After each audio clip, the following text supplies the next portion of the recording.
بھائی نے کہا آپ تفتیش بند کر دیں، ہم خود قاتل کو ڈھونڈ لیں گے اور اسے سزائے موت دے دیں گے، آپ لمبے چکروں میں پڑے ہوئے ہیں، تفتیش میں ایسی باتیں کوئی مطلب نہیں رکھتی۔ تھانے دار نے اسے کہا کہ وہ اسے کچھ بتائے، کسی پر شک ہے تو اس کا نام بتائے۔ میرا شک کرنیل کے سالوں پر ہے، مقتول کے بھائی نے کہا۔ کیوں؟ تھانے دار نے پوچھا، شک کی وجہ کیا ہے؟ خود سوچو جی، اس نے جواب دیا، وہ کرنیل تھا، انگریز افسروں میں اٹھتا بیٹھتا تھا، کیا یہ اجڑ بیوی اس کے ساتھ اچھی لگتی تھی؟ اور پھر دلی تو بادشاہوں کا شہر ہے، وہاں کرنیل کے ساتھ تعلیم والی، عقل والی اور شکل والی عورت ہونی چاہیے۔ کیا کرنیل نے شادی کے لیے کوئی لڑکی دیکھی ہوئی تھی؟ تھانے دار نے پوچھا، یا اس نے دوسری شادی کر لی تھی؟ نہیں، بھائی نے جواب دیا، اس نے مجھے بتایا تھا کہ وہ جلد ہی دلی کی ایک لڑکی کے ساتھ شادی کر لے گا۔ میں یہ بتانا بھی ضروری سمجھتا ہوں کہ کرنیل کے سالوں نے مجھے کہا تھا کہ کرنیل کو سمجھا لو ورنہ ساری عمر اس کو ڈھونڈتے رہو گے۔ سنا ہے کہ کرتارا بھی دھمکیاں دیتا رہا ہے، تھانے دار نے کہا، وہ شاید تمہاری بہن کے ساتھ شادی کرنا چاہتا تھا۔ یہ ٹھیک ہے، اس نے کہا، لیکن کرنیل نہیں مانتا تھا۔ تم مانتے تھے؟ تھانے دار نے پوچھا۔ باقی گھر کے فرد مانتے تھے، سب کرتارے پر راضی تھے، اس نے کہا۔ کرنیل بڑا بھائی تھا، اس نے آ کر جواب دے دیا، کہتا تھا کہ کرتارا ٹھیک آدمی نہیں۔ تمہاری بہن تو کرتارے کو ٹھیک آدمی سمجھتی تھی، تھانے دار نے کہا۔ کیا یہ سچ ہے کہ تمہاری بہن بنتو نے کئی بار کہا تھا کہ اس کی ڈولی صرف کرتارا لے جائے گا، کوئی اور آیا تو؟ اس نے کہا تھا، مقتول کے بھائی نے جواب دیا، اور اس نے کرنیل سے اپنی ہڈیاں تڑوا لی تھیں۔ ان دنوں کرنیل گھر آیا ہوا تھا۔ کرتارے کو پتہ چلا ہوگا؟ ہاں، اس نے کہا، اسے پتہ چلا کہ بنتوں کو کرنیل نے مارا پیٹا ہے تو اس کا زبانی پیغام ملا کہ وہ کرنیل سے بدلہ لے گا۔ مختصر یہ کہ شک میں ایک تو کرتارا آتا تھا اور دوسرا مقتول کے سالے کے قتل کے باعث موجود تھے۔ تھانے دار نے رات کے وقت اپنی پہلی کارروائی کی، وہ یہ تھی کہ کرتار سنگھ کے گھر چھاپا مارا، اسے الگ کر کے کہا کہ وہ ریوالور یا رائفل نکال دے ورنہ اس کے گھر کا سامان باہر پھینک کر تلاشی لی جائے گی۔ کرتار سنگھ نے کہا کہ اس کے پاس ایسا کوئی ہتھیار نہیں۔ کرتار سنگھ قریبی گاؤں کا رہنے والا ایک جوان سکھ تھا اور اس کا خاندان خوشحال زمیندار تھا۔ یہ ہر لحاظ سے مضبوط خاندان تھا۔ اس خاندان کے ساتھ دشمنی رکھنے والا آدمی گاؤں میں آرام اور سکون سے نہیں رہ سکتا تھا۔ تھانے دار اسے موقع دے رہا تھا کہ اس نے جس رائفل یا ریوالور سے کرم سنگھ کو قتل کیا ہے وہ تلاشی کے بغیر اس کے حوالے کر دے۔ بات کیا ہے؟ کرتار سنگھ نے تھانے دار سے پوچھا، میرے گھر پر کیوں ہلہ بول دیا ہے؟ فالتو بات نہ کر کرتارے، تھانے دار نے کہا، میں بھی کوئی فالتو بات نہیں کروں گا، کرنیل کو تو نے گولی ماری ہے۔ ہوش کر تھانے دارا، کرتار سنگھ نے کہا، ہوش کر، مجھ پر ہاتھ ڈالنے سے پہلے سوچ لے۔ میں نے سوچ کر بات کی ہے کرتارے، تھانے دار نے کہا، میری تیرے ساتھ کوئی دشمنی تو نہیں، کسی شہادت پر آیا ہوں، خود مان لے اور ہتھیار خود ہی نکال دے، پھر میں تجھے بری ہونے کا راستہ دکھا دوں گا۔ اگر میں نے خود ہتھیار برآمد کیا اور تمہارا جرم کورٹ میں ثابت کیا تو پھانسی سے بچنے نہیں دوں گا، سیدھا تختے پر جائے گا تو۔ کرتار سنگھ مان نہیں رہا تھا۔ تھانے دار نے شہادت اس کے آگے رکھ دی، یعنی یہ کہ وہ مقتول کی بہن کے ساتھ شادی کرنا چاہتا تھا مگر مقتول نے شادی نہیں ہونے دی تھی، اور یہ کہ کرتار سنگھ نے دھمکیاں دی تھی کہ وہ کرنیل کو زندہ نہیں چھوڑے گا۔ کرتار سنگھ نے ہر ایک بات مانی، بلکہ اس نے ایک دو مزید باتیں بھی بتائیں۔ میں اب بھی کہتا ہوں، کرتار سنگھ نے کہا، بنتو میرے ہی گھر آئے گی۔ کرنیل قتل نہ ہوتا تو بنتو دوسرے گھر چلی جاتی، تھانے دار نے کہا، چند دنوں بعد وہ چلی جائے گی، آ جائے گی۔ کرتار سنگھ نے کہا، آخر میرے گھر آئے گی؟ تمہارا گھر جیل میں بن گیا تو کیا کرو گے؟ تھانے دار نے کہا، پھانسی چڑھ گئے تو بنتو کہاں جائے گی؟ کرتارے، میری بات مان لے اور عیش کر۔ تھانے دار نے جب تلاشی شروع کی تو اس حویلی کی ایک ایک چیز، ٹرنک، بستر، برتن وغیرہ صحن میں بکھرنے لگے، اور ایک پرانی ہانڈی میں جو ایک کوٹھڑی میں بیکار ہونے کی وجہ سے پھینکی ہوئی تھی مسور کی دال نکلی، کچی دال آدھی ہانڈی کی بھری ہوئی تھی۔ تلاشی اتنی سختی سے لی جا رہی تھی کہ ہیڈ کانسٹیبل نے ہانڈی الٹ دی اور دال میں چھپا ہوا ایک ریوالور نکلا جو 38 بور کا تھا۔ کرتارے، تھانے دار نے پوچھا، اس کا لائسنس دکھا دے۔ لائسنس بزدل بنوایا کرتے ہیں، کرتار سنگھ نے کہا، خالصہ لائسنس نہیں بنوایا کرتا۔ خانہ تلاشی میں یہی ایک ریوالور برآمد ہوا جو تھانے دار نے قبضے میں لے کر کرتار سنگھ کو گرفتار کر لیا۔ اگر اس نے قتل کی واردات نہیں کی تھی تو گرفتاری کے لیے یہی جرم کافی تھا کہ اس کے پاس بلا لائسنس ریوالور تھا۔ تھانے دار نے گولیاں بھی برآمد کی تھیں، لیکن یہ معلوم کرنا مشکل تھا کہ ان میں سے کتنی گولیاں کم ہیں۔ البتہ یہ معلوم کیا جا سکتا تھا کہ اس میں سے 2-4 روز پہلے 1-2 گولیاں فائر ہوئی ہیں یا نہیں۔ کرتار سنگھ کے 2 بھائی فوج میں تھے، ایک حوالدار تھا اور دوسرا نائک۔ ظاہر ہے یہ ان دونوں میں سے کوئی بھائی چرا کر لایا تھا۔ برما فرنٹ پر ان کا کوئی افسر مارا گیا ہوگا اور ریوالور انہوں نے دبا لیا ہوگا۔ محاذوں پر لاشوں اور ہتھیاروں کی کمی نہیں تھی۔ چھپا کر ایک ریوالور آسانی سے لایا جا سکتا تھا اور کئی فوجی لائے بھی تھے۔ تھانے دار کرتار سنگھ کو مقتول کے سسر اور سالوں کو تھانے لے گیا۔ اس نے ان لوگوں کو چھوڑ دیا جن کے ساتھ مقتول کے خاندان کی دشمنی تھی۔ اس تھانے دار نے ایک غلطی کی تھی، اسے چاہیے تھا کہ مقتول کے سسرال کے گھر کی بھی تلاشی لے لیتا۔ صرف ریوالور برآمد ہونے سے یہ یقین کر لینا کہ مقتول کو اسی ریوالور سے گولی ماری گئی ہے، ایک غلطی تھی۔ تھانے دار نے پہلا کام کیا کہ ریوالور ایگزامینر کی رپورٹ کے لیے بھیج دیا۔ اس کام کے لیے اس نے ایک ہیڈ کانسٹیبل کو بھیجا تھا۔ ان دنوں ایسے کام بہت تیزی سے ہوتے تھے۔ تفتیش کے متعلق کام ہو تو ایمرجنسی کے انداز سے ہوتے تھے۔ ایگزامینر تقریباً 50 میل دور تھا۔ ہیڈ کانسٹیبل صبح کی گاڑی سے روانہ ہوا اور اگلی رات کے پچھلے پہر واپس آ گیا۔ رپورٹ یہ تھی کہ 4-5 روز پہلے اس ریوالور سے 1 یا 1 سے زیادہ گولیاں فائر کی گئی تھیں۔ کرتار سنگھ دیہاتی سویلین تھا، اسے اتنی سی عقل بھی نہیں تھی کہ ریوالور فائر کر کے نالی کو صاف کرتا اور اس میں تیل لگا دیتا۔ یہ ریوالور کہاں سے آیا ہے؟ تھانے دار نے کرتار سنگھ سے پوچھا۔ تمہارے بھائیوں میں سے کون لایا تھا؟ ایک پٹھان سے خریدا تھا، کرتار سنگھ نے جواب دیا۔ یہ درے سے آیا ہے۔ چلو مان لیتا ہوں، تھانے دار نے کہا۔ اب تم مان لو کہ تم نے کرنیل کرم سنگھ پر اسی ریوالور سے گولی چلائی تھی۔ میں نے 10-12 دن گزرے گاؤں سے دور جا کر ایک آوارہ کتے پر 2 گولیاں چلائی تھیں، کرتار سنگھ نے کہا۔ ایک گولی تو اسے پہلو میں لگی تھی، دوسری نہیں لگی تھی۔ کتا ذرا آگے گیا اور گر کر مر گیا۔ میں جگہ بتاتا ہوں، وہاں کتے کی ہڈیاں پڑی ہوئی ہوں گی۔ 1 دن اور 1 رات پہلے اس ریوالور سے گولی چلائی گئی ہے۔ تھانے دار نے پوچھا، یہ کہاں چلائی تھی؟ 10-12 دن پہلے 2 گولیاں چلائی تھیں، کرتار سنگھ نے کہا۔ اس کے بعد ایک بھی گولی نہیں چلائی۔ میں بنتوں کو تھانے بلاؤں گا، تھانے دار نے کہا۔ تمہارے سامنے اس کے ساتھ جو سلوک کروں گا وہ دیکھ لینا۔ یہ غلطی نہ کرنا، تھانے دار کرتار سنگھ نے کہا۔ 100 گرو کی تیری لاش مردہ خانے میں پہنچ جائے گی، بنتوں کے جسم کو ہاتھ لگا کے دیکھنا۔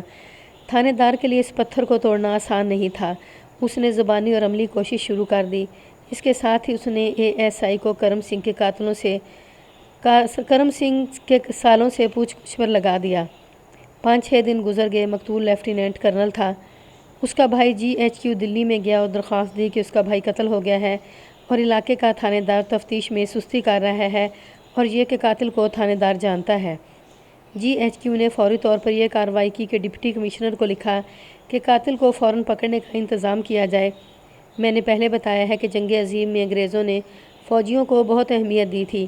ڈپٹی کمشنر نے متعلق SP اور DSP کو بلایا اور GHQ کی چٹھی دکھائی۔ دونوں انگریز افسر علاقے کے تھانے میں گئے، کیس دیکھا اور تفتیش دیکھی۔ انہوں نے کیس کی تفتیش CIA کے حوالے کر دی۔ CIA کا طریقہ تفتیش بڑا ہی ظالمانہ ہوتا تھا۔ اس کے پاس اظہار ثانی کے باقاعدہ طریقے تھے جو مرحلہ وار استعمال کیے جاتے تھے۔ CIA نے اپنا کام شروع کر دیا۔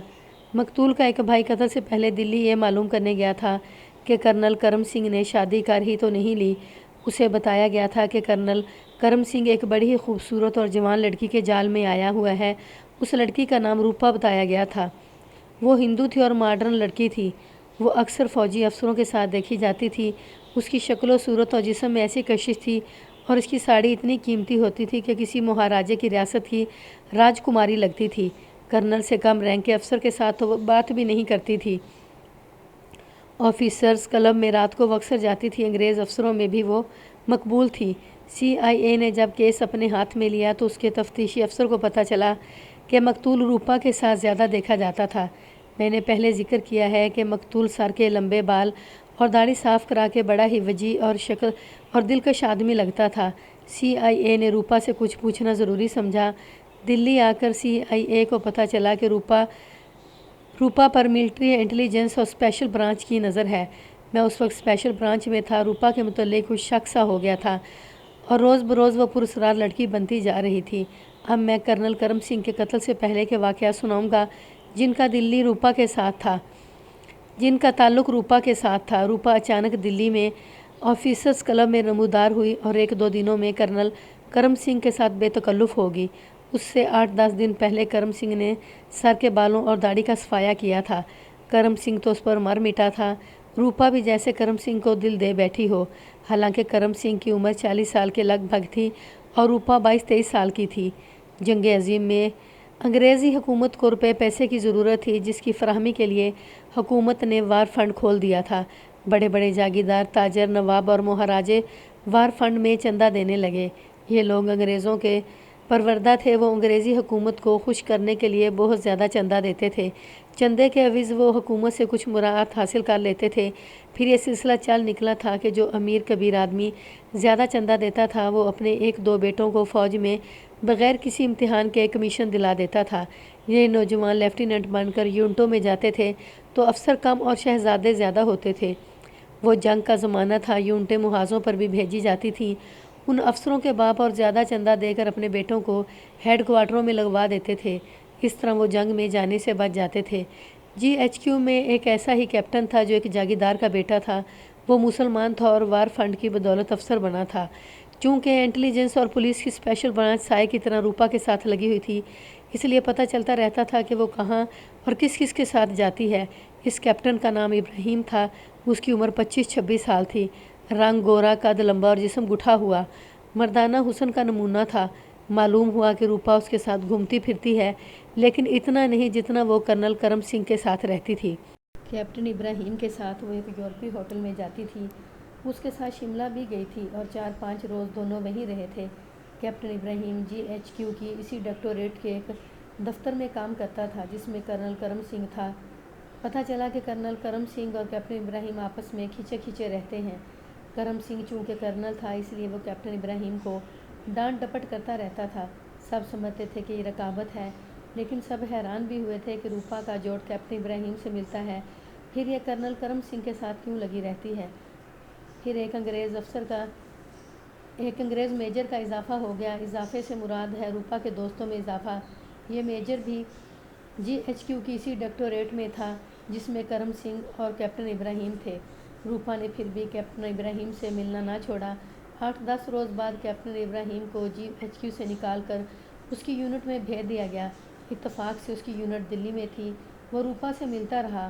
انہیں پہلے کی طرح کسی باغ میں، کسی ہوٹل میں، جمنا کے کنارے اور 2 اور جگہوں پر دیکھا گیا۔ شام کے بعد روپا کرنل کرم سنگھ کے ساتھ یا انگریز میجر کے ساتھ ہوتی تھی۔ کرنل کرم سنگھ چھٹی چلا گیا اور پھر اطلاع آئی کہ وہ قتل ہو گیا ہے۔ اگر وہ دلی میں قتل ہوتا تو کہا جا سکتا تھا کہ وہ روپا کی وجہ سے قتل ہوا ہے، لیکن گاؤں میں قتل ہونے کا باعث کچھ اور تھا۔ اس میں روپا کا نام بھی آتا تھا۔ کرم سنگھ کا ایک سالہ دلی سے معلوم کر گیا تھا کہ روپا نام کی ایک ہندو لڑکی ہے جس کے ساتھ کرم سنگھ شادی کرنا چاہتا ہے اور اس وجہ سے اپنی پرانی بیوی کو چھوڑ رہا ہے، لیکن ابھی ثابت نہیں ہو رہا تھا کہ کرم سنگھ کو اس کے سالوں نے قتل کیا ہے۔ CIA زور لگا رہی تھی۔ روپا ملٹری انٹیلیجنس اور اسپیشل پولیس کی نگرانی میں تھی۔ ملٹری انٹیلیجنس اس نتیجے پر پہنچی کہ روپا پراسرار اور مشکوک لڑکی ہے، لہذا ضروری ہو گیا ہے کہ اس کے گھر تک پہنچا جائے۔ کسی جاسوس کو پکڑنے کے سلسلے میں 1-2 باتیں سن لیں۔ کسی آدمی یا عورت کے متعلق جب یقین ہو جاتا ہے کہ یہ دشمن ملک کا جاسوس ہے تو اسے فوراً پکڑ نہیں لیا جاتا، اس کی خفیہ نگرانی کی جاتی ہے۔ وجہ یہ ہوتی ہے کہ جاسوس اکیلا نہیں ہوتا، پورا گروہ ہوتا ہے جسے رنگ کہتے ہیں۔ ان کا کوئی ایک ٹھکانہ نہیں ہوتا، بلکہ ایک سے زیادہ ٹھکانے ہوتے ہیں۔ ان ٹھکانوں تک پہنچنا ہوتا ہے اور پورے رنگ کو پکڑا جاتا ہے۔ اگر ایک جاسوس کو گرفتار کر لیا جائے تو رنگ کے باقی آدمی زمین کے نیچے چلے جاتے ہیں۔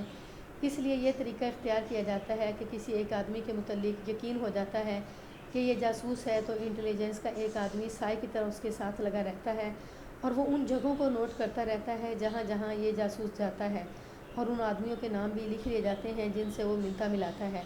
پھر ایک روز اچانک ان جگہوں پر چھاپے مارے جاتے ہیں اور جاسوس جن سے ملتا ملاتا رہا تھا انہیں گرفتار کیا جاتا ہے۔ ایسے نہیں ہوتا کہ جاسوس جس کسی سے بھی ملتا ہے اسے پکڑ لیا جائے۔ یہ انٹیلیجنس یا پولیس کی اسپیشل برانچ کے لوگوں کی ذہانت پر منحصر ہوتا ہے کہ وہ صحیح لوگوں کو پکڑیں۔ روپا بھی کچھ عرصہ ایسی ہی خفیہ نگرانی میں رہی۔ آخر یہ شک پختہ ہو گیا کہ یہ لڑکی جاسوس ہے، اور اگر جاسوس نہیں تو بھی یہ لڑکی خطرناک ہے۔ اس کے ٹھکانے تک پہنچنے کے لیے ملٹری انٹیلیجنس کے ایک میجر کو مامور کیا گیا۔ وہ میجر اشتیاق تھا۔ اسی کیس کے دوران میری اس کے ساتھ ملاقات ہو گئی تھی۔ اس نے میرے ساتھ اس کیس کا ذکر نہیں کیا تھا، اسے ایسا ذکر کرنا بھی نہیں چاہیے تھا، اور یہ حقیقت ہے کہ اس وقت میں اس کیس سے ناواقف تھا۔ یہ تو بعد کی بات ہے، جب میں نے ریکارڈ دیکھا اور اس سے متعلقہ لوگوں سے ملا تو میں نے اسے ایک دلچسپ کیس سمجھ کر اپنی ڈائری میں نوٹ کر لیا تھا۔ دلچسپ ہونے کے علاوہ اسے پولیس کے آدمی کو تجربہ بھی حاصل ہو سکتا ہے۔ میں میجر اشتیاق کی بات کر رہا تھا، اس کے ساتھ اتفاقیہ ملاقات ہوئی تو مجھے یہ نہیں بتایا گیا تھا کہ اس میجر کا تعلق ملٹری انٹیلیجنس کے ساتھ ہے۔ وہ جتنا خوبرو تھا اتنی ہی خوبصورت باتیں کرتا تھا۔ اگر یہ نہ کہا جاتا کہ یہ میجر اشتیاق صاحب ہیں تو میں یہ سمجھتا کہ یہ فلموں کا ہیرو ہے اور یہ بڑا ہی کامیاب اور مقبول ہیرو ہوگا۔ وہ جس انداز سے باتیں کرتا تھا اس انداز میں ایسا تاثر تھا کہ سننے والا اس کا گرویدہ ہو جاتا تھا۔ اس کے جانے کے بعد اسپیشل برانچ کے ایک پولیس انسپکٹر نے مجھے بتایا تھا کہ وہ ملٹری انٹیلیجنس میں ہے۔ میں نے اپنی یہ رائے دی تھی کہ بڑا ہی قابل اور کامیاب افسر ہوگا۔ بعد میں جو مجھے تفصیلات معلوم ہوئیں ان کے متعلق یہ داستان یوں آگے چلتی ہے کہ ایک روز میجر اشتیاق اس مکان تک روپا کے پیچھے گیا جس میں وہ داخل ہوئی تھی۔ اگلے روز اس نے اپنے ایک آدمی کو چھابڑی والے کے روپ میں اس گلی میں بھیجا۔ اس آدمی نے میجر اشتیاق کو اطلاع دی کہ دوسرے دن روپا اس مکان میں سے نکلی تھی۔ رات کو جب روپا اپنی میل ملاقات اور روزمرہ سرگرمیوں سے فارغ ہو کر واپس گئی تو میجر اشتیاق نے اپنے ایک اور آدمی سے اس کا پیچھا کرایا۔ رات کو اس آدمی نے اطلاع دی کہ روپا اسی مکان میں داخل ہوئی تھی۔ شک تو یہیں سے پختہ ہو گیا کہ روپا شہزادی یا راجکماری لگتی تھی، لیکن جس مکان میں وہ جاتی اور رہتی تھی وہ ایک گلی میں متوسط طبقے کا مکان تھا۔ اگلی شام میجر اشتیاق اسی گلی کے سرے پر جا کھڑا ہوا۔ وہاں سے سڑک شروع ہوتی تھی۔ روپا اسی مکان سے نکلی اور جب وہ سڑک پر آئی تو میجر اشتیاق اس کے راستے میں آ گیا۔ فرمائیے، روپا نے اس سے پوچھا، مجھ سے کچھ کہنا ہے؟ ہاں روپا، میجر اشتیاق نے کہا، میں تمہارے لیے ہی یہاں کھڑا تھا۔ میرا خیال ہے آپ مجھے غلط سمجھ رہے ہیں، روپا نے مسکراتے ہوئے کہا۔ میں ذرا صاف بات کر دوں تو زیادہ بہتر ہے۔ فوجی افسر عورتوں کو پسند کرتے ہیں اور اس قسم کی عورتوں کے پیچھے پھرتے رہتے ہیں۔ میں ان عورتوں میں سے نہیں۔ بہرحال میں آپ کی مشکور ہوں کہ آپ نے مجھے اس قابل سمجھا، لیکن آپ فوجی تو نہیں۔ مجھے آپ کی ڈیل ڈول سے شک ہوا تھا کہ آپ فوجی افسر ہوں گے۔ روپا، میجر اشتیاق نے اس کی آنکھوں میں آنکھیں ڈال کر کہا، تمہیں آج شام کچھ وقت میرے ساتھ گزارنا ہوگا۔ میں جانتا ہوں تم کون ہو اور میں یہ بھی جانتا ہوں کہ تم کیا کر رہی ہو۔ میں تمہیں بہت بڑے خطرے سے بچانے کی کوشش میں ہوں۔ میں خود تمہارا ہم خیال ہوں۔ اگر مجھے ٹالنے کی کوشش کرو گی تو تم تصور نہیں کر سکتی کہ تمہارا انجام کیسا بھیانک ہوگا۔ اسے دھمکی نہ سمجھنا، میرے ساتھ چلو، پہلے میری بات سن لو۔ ظاہر ہے میجر اشتیاق نے اتنی سی بات پر ہی روپا کو اپنے ساتھ چلنے پر آمادہ نہیں کر لیا ہوگا۔ اس نے اپنی زبان کا بہت سارا جادو چلایا ہوگا۔ میں پہلے ہی بتا چکا ہوں کہ میجر اشتیاق کی زبان میں جادو کا اثر تھا۔ اس نے مجھ جیسے پتھر آدمی کو بھی 5 منٹ میں اپنا گرویدہ بنا لیا تھا۔ مختصر یہ کہ روپا اس کے ساتھ چل پڑی اور وہ کناٹ پیلس کے ایک ہوٹل میں جا بیٹھے۔ ہوٹل کے مالک کو معلوم تھا کہ میجر اشتیاق انٹیلیجنس کا آدمی ہے۔ ہوٹل کا مالک خود انگریزوں کا پٹھو تھا۔ یہ اونچی قسم کا ہوٹل تھا جس میں غیر ملکی لوگ زیادہ آتے تھے۔ ہوٹل چھوٹا سا تھا جس میں صرف ڈائننگ ہال تھا، یعنی یہ رہائش کے لیے نہیں تھا، یوں کہہ لیں کہ یہ چھوٹا سا ایک ریستوران تھا۔ اس کے مالک نے میجر اشتیاق کو فیملی کیبن میں بٹھایا اور اس سے پوچھے بغیر کافی اور اس کے ساتھ دیگر لوازمات بھیج دیے۔ میں نے تمہیں غلط نہیں سمجھا روپا، میجر اشتیاق نے کہا، اب تم مجھے غلط نہ سمجھنا۔ اگر مجھے غلط سمجھو گی تو میں تمہیں بتا چکا ہوں کہ بہت برے انجام کو پہنچو گی۔ تم جاسوس ہو۔ روپا نے چونک کر اس کے منہ کی طرف دیکھا اور اس کے چہرے پر گھبراہٹ کے آثار نمایاں طور پر نظر آ گئے۔ اگر میں کہوں کہ آپ غلط کہتے ہیں تو روپا نے یہ الفاظ بڑی مشکل سے اپنی زبان سے باہر دھکیلے۔ یہ کوئی نئی بات نہیں ہوگی، میجر اشتیاق نے کہا، میں تم سے یہ توقع رکھتا ہی نہیں تھا کہ تم فوراً اقرار کر لو گی۔ میں تمہیں صرف یہ بتانا چاہتا ہوں کہ تم ملٹری انٹیلیجنس اور سول پولیس کی نظر میں نہیں بلکہ ان کے جال میں بھی آ چکی ہے۔ مجھے ایک بات تو بتائیں کہ آپ میرے ساتھ اتنی ہمدردی کیوں کر رہی ہیں؟ روپا نے پوچھا، اور یہ بھی بتائیں کہ میں اگر کسی جال میں آ گئی ہوں تو آپ مجھے اس میں سے کس طرح نکالیں گے؟ ایک بات سن لو، میجر اشتیاق نے کہا کہ مجھے دھوکے میں رکھ کر اب تم انٹیلیجنس کی حوالات میں ہی جاؤ گی، اپنے ٹھکانے پر نہیں پہنچ سکو گی۔ یوں سمجھو کہ تم حراست میں ہو، میں فوجی افسر ہوں۔ میں نے سوچا تھا کہ مجھے اپنی رجمنٹ کے ساتھ برما فرنٹ پر بھیجیں گے تو میں وہاں سے بھگوڑا ہو کر جاپانیوں کے پاس چلا جاؤں گا اور انڈس نیشنل آرمی میں شامل ہو جاؤں گا۔ میری رجمنٹ تو آگے چلی گئی لیکن مجھے ایک اور ڈیوٹی پر یہیں رہنے دیا گیا۔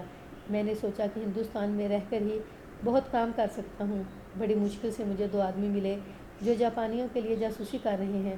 انہوں نے مجھ پر اعتبار کر لیا اور میری خدمات کو قبول کر لیا۔ میں نے ہندوستان کی آزادی کے لیے جو کام کیا ہے وہ تم ساری عمر نہیں کر سکتی، لیکن یہ کام کرنے کے لیے تمہاری بہت ضرورت ہے۔ ہم تمہیں اپنے ساتھ رکھیں گے۔ میجر اشتیاق نے اپنے بولنے کے خصوصی فن کو کام میں لاتے ہوئے روپا کے دل پر قبضہ کر لیا۔